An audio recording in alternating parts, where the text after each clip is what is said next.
7:19, this is Britain's Newsroom on GB News with Andrew and Bev. Stephen Pound is here, Mike Parry as well. We just want to reflect for a moment at some of the wonderful scenes of your new neighbours that came out of prison yesterday. Here we go. Oh, no. Happy to be out today? I'm happy to be out. Are you grateful to Keir Starmer for this release scheme? No. Keir Starmer, I am. I'm a big Labour... Oh, really? Yeah. Out with the old, in with the new. It's been too long anyway, I think. Yeah. Everyone's been happy today. I'm sure coming out there, wouldn't they? There's been a lot of happy people faces in the house. For sure. Yeah. So you're grateful to Labour and you're grateful to the... 100%, yeah. I'm very Labour all my life. Yeah. Labour's the one. Did they set it all out before you got out of prison when you was in there? Yeah. Oh, that's nice, Keir Starmer, isn't it?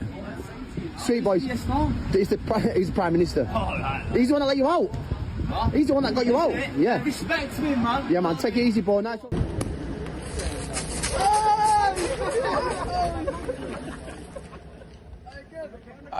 This is Wandsworth Prison, if you're listening on the radio. And there's they're waving champagne or pomade or whatever it is, celebrating. They are triumphalist, they're glorying in it.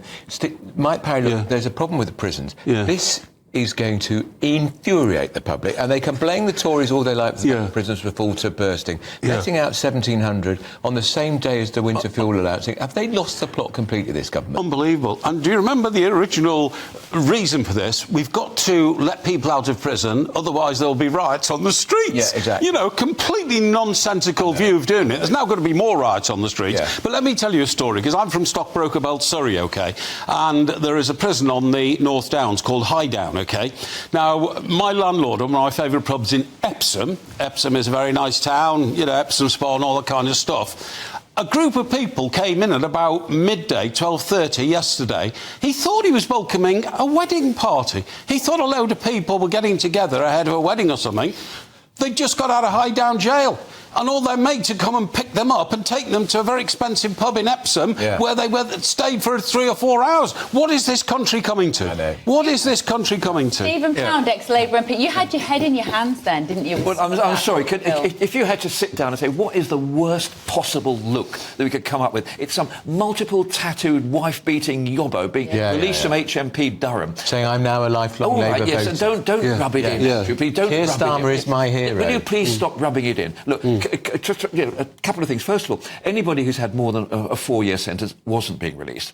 And the second thing is the Tories were doing exactly this, but they were doing it rather more sensibly and subtly. They were sneaking them out under the cover of darkness on a Sunday morning. A dozen here, a dozen there. Not 1,700 in one day. Isn't that because they don't care? Isn't that because Labour seems to be acting with absolute impunity with anything? They just don't care what the public think. They're high on this majority. They're unbelievable. I really hope that isn't the case. I mean, I hope that it's more to do with, let's not be surreptitious, let's not be sneaky, let's actually be open about this. But however you cut it, some of those images, not just the Prosecco being sprayed all over this, somebody being picked up in a Lamborghini.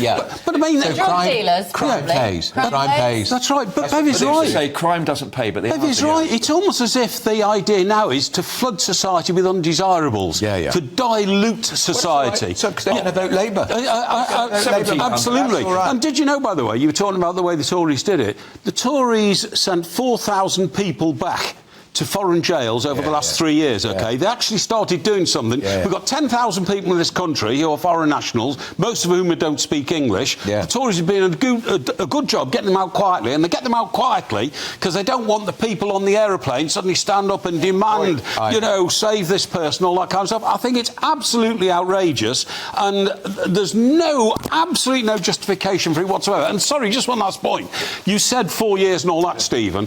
Without a shadow of a doubt, some very dangerous people have got out because they've been measured only on the latest crime for which they were locked up, not for the 15 previous crimes. I don't think that's accurate. I think it is accurate. But look, don't forget, we're deporting people to Albania and Romania, particularly, and also, oddly enough, to Vietnam. But I just find it amazing. Germany is now somehow deporting people to Afghanistan. Now, when we were told it was absolutely impossible. I appreciate that's another story. But with this particular thing, we were promised we'd have all these new prisons 10 years ago. The Tories are now saying that because of planning constraints, they couldn't do it. Well, I'm sorry, we've simply got to start building prisons. We've got just under 100,000 people in prisons in England and Wales, all of them overcrowded. 10,500 foreign prisoners, kick them all out now. The lot. Deport them out, prison crisis sorted.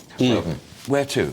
Send them back to their country. We're deporting people to Jamaica, we're deporting people to Romania and to Albania. Yeah, but that'll stop now. That will stop now, in my view, because they don't see that as a fair solution, you know, to make prisons empty by sending people back to their country. They might get persecuted in their country. The fact that they've committed very serious crimes here doesn't seem to count. I mean, if you knew Yvette Cooper, believe you me, she is no bleeding heart. She's the Home Secretary. Yeah. I mean, she has got no worries at all about sending rapists back to Kingston, Jamaica. Well, she's not doing very well, is she? How many people have crossed the channel since she became Home Secretary? She also wanted a lot of people to go to prison for writing something mean on Twitter or Facebook in a moment. Well, I think there's a case of a person, and we probably... you'd be surprised. More than one. 900 people after those riots, weren't there? Some of them were just... Well, you see, I mean, the police are talking in the paper today about a hate crime being somebody looking at someone in a funny way. I mean, that's another argument, another story. But believe you me, some of the people we're sending to prison, we shouldn't be sending to prison. Some of the people who go to prison should never, ever go anywhere where the sunlight doesn't come in stripes. Sure.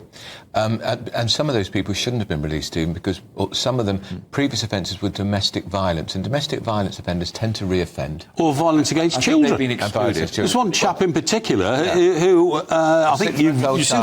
Yeah, a small child shook him so hard. He's blinded and disabled. Absolutely, and that guy's out now because they made the decision on what he was last sent to prison for, not historically what he was in prison for previously. The parent of that infant is devastated. Yeah.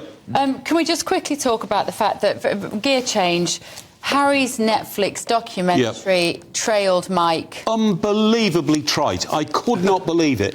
After we got that wonderful 3-minute video of Catherine being, you know, celebrating a return to health, but at the same time a warning that cancer can come back any time. We don't know if she's in the clear. We don't know if... You're never in the clear, I don't think. Do you know Jackie Beltreo, the sports reporter at Sky? 10 years after she first had cancer and got cured with it, she had another scare. You know, you've got to be very aware of that. So I think Catherine got absolutely right. But what was so utterly trite about this very, you know, uplifting and quite solemn production was a few hours later, Harry and Meghan think that they're as important to the world to let them know what their latest project is involving polo.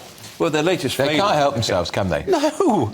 But, I mean, I think we shouldn't let this pass without actually giving our best wishes to Kate Middleton, because she's been... Of course. I mean, she actually came to my local scout group in Northolt, the 12th Northolt. Yeah. You know, with no publicity, no fame. They just sat there talking to the scouts, and she was absolutely... I'm pretty sure she's a West London girl, so... You know, but she's absolutely great. But compare that with this nonsense with... I mean, I see Meghan is now losing enormous amount of money with her California jam product scheme. Oh, right.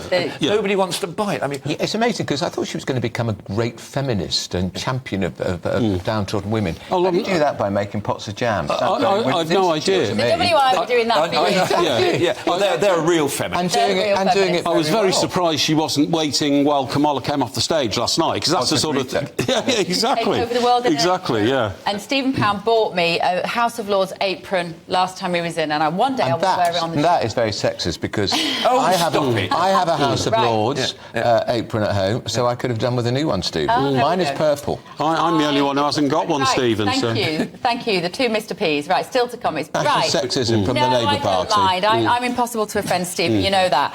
Right, 50 Labour MPs defied Starmer yesterday, refusing to back this winter fuel cut. One of them, I was just looking, is Rebecca Long-Bailey. She's the MP for Salford, where there are lots of pensioners on the poverty line there. Well, of course, she ran for the leadership against Starmer. She Good did. point. I've forgotten that. She did. And she's put a tweet out saying, I couldn't support this yesterday for my constituents. She didn't vote against it, Mike. No.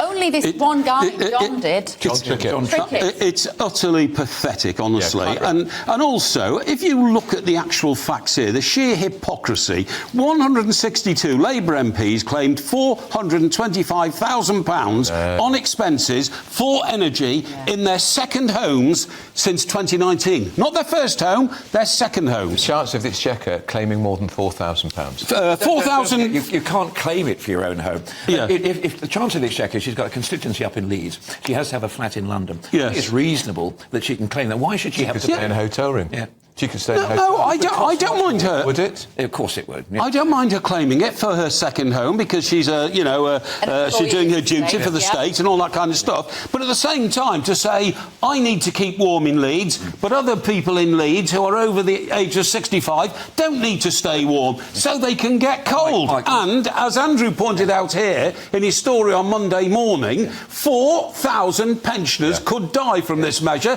and that's according to Labour Party research. That really is shroud waving. Look, come on. We all know the answer to this is why on earth should the king get the same money? What is shroud waving? Sorry, 4,000 pensioners. That was Labour Party research. No, it wasn't. It was Jeremy Corbyn. No, it was Labour Party research trotted out by Labour shadow cabinet ministers, who included Jeremy Corbyn. Keir Starmer. Yeah. Keir Starmer, who's now the Labour leader. Keir Starmer ticked If it it off. was true in 2017, So why is it not true now? Curse him for his loyalty, if you will. But the fact remains is that figure of 4,000 is a very, very hypothetical figure. And if you honestly think 4,000 pensioners are going to die freezing in their gap... Well, Labour said they are going to from their research. I read it. I read it. Could. Well, for a politician, Steve, you're getting very sort of precise, aren't you, about the coulds and the woulds? You're verging on hypothermia. Verging on hypothermia as an old person this week. You're like, well, I could die now, or maybe I suppose they could wear an overcoat in bed, Steve. That's right, yeah. Bobble hat. Yeah, you're right, Bev. I was lucky I only got pneumonia. Exactly. Absolutely. I think that's going back to... But Stephen, just explain to us. We saw the Minister Pennycook saying, oh, no, all but about 11 of those 52 abstained were given permission to be absent from the parliamentary state. Why do they insult our intelligence? Exactly. It's just a lie. Yes. They abstained and they've made an excuse. Well, say you've got a constituency business. Say you've got a dental appointment. Political chicanery. Matthew Pennycook is one of those honest politicians you'll ever meet, and I'm sure he'll learn how to lie at some stage, but he can't at the moment. Some of the people, like Hilary Benn, he was in Belfast yesterday. He was doing very, very important business. We had the Jeffrey Donaldson trial. And I can go down that list of the... Very convenient, very convenient. He would have voted for it if he was in the Commons, because he's a member of the Cabinet that's come up with this ridiculous plan. Well, hang on a second. I was on the front bench when we had the debate about Gurkha passports, and I voted against my own government on that one, because I felt that the Gurkhas should be given them. Very noble. But you weren't in the Cabinet. Yeah. No, I was on the front bench. And you weren't a government minister. Very noble. Fair point. Yeah. Shadow minister. And can I just point out something very quickly? £300 is what they're taking off the pensioners. Well, £300 is 1 day's pay for a train driver who gets £75,000 a year. 1 day's pay. And considerably less than Labour peers get in the House of Lords for just clocking on. 316, isn't it? 360 now. 360 a day. Is that going to be means tested, do you think? The lovely Sam Francis is very patiently waiting for us.